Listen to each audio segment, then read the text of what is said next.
Listen, if you are into gaming, it's hard to ignore just how much heat is on the way. 2025 and 2026 are looking to deliver some of the biggest games we've ever played. And it's starting out with a bang, honestly, with Ninja Gaiden 2 Black. And the game is continuing on with the much needed push that we need right now. For games to just be fun again, for it to feel good to play, to be enjoyable.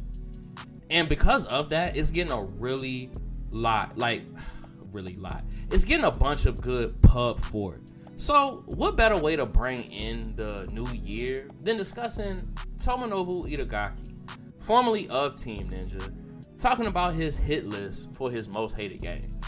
And when you take a look at it, 1 through 5 is, well, Tekken.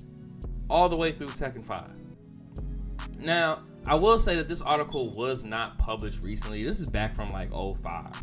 But it's obviously relevant today because Itagaki was the main producer for the DOA series, or Dead or Alive, and he was also the main producer on the Ninja Gaiden series in that like 2000s kind of wave, like 99, 2000s, you know what I mean.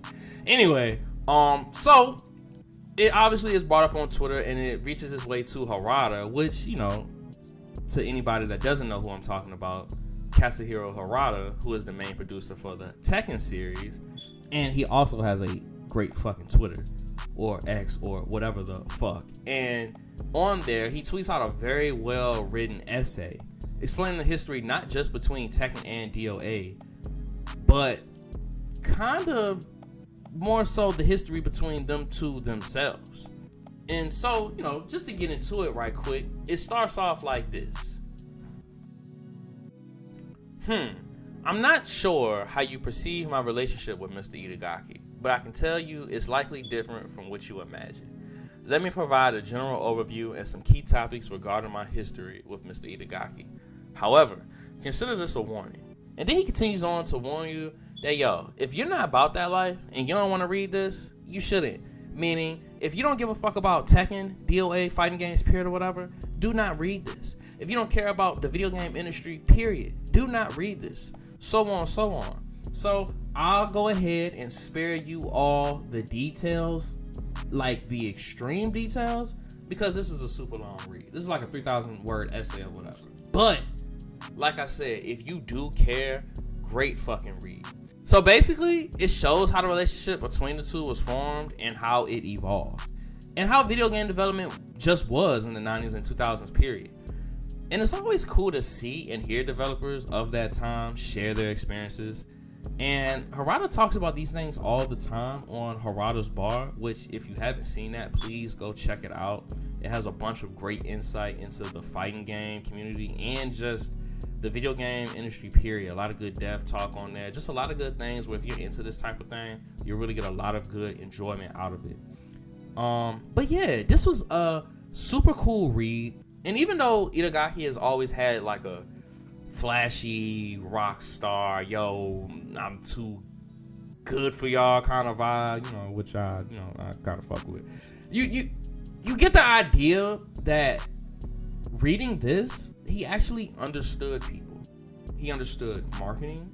He understood sales more than probably anybody at the time. Certainly, maybe not better than everybody, but he's definitely sitting at the top there. And when you sit there and you look at it, the only thing he probably didn't understand was Harada himself.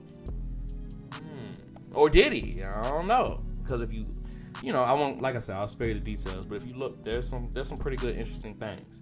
So maybe he did understand Harada. I don't know. I'm just yapping now, but y'all let me know how y'all feel in the comments, man. Does anybody miss DOA? Honestly, does anybody miss DOA?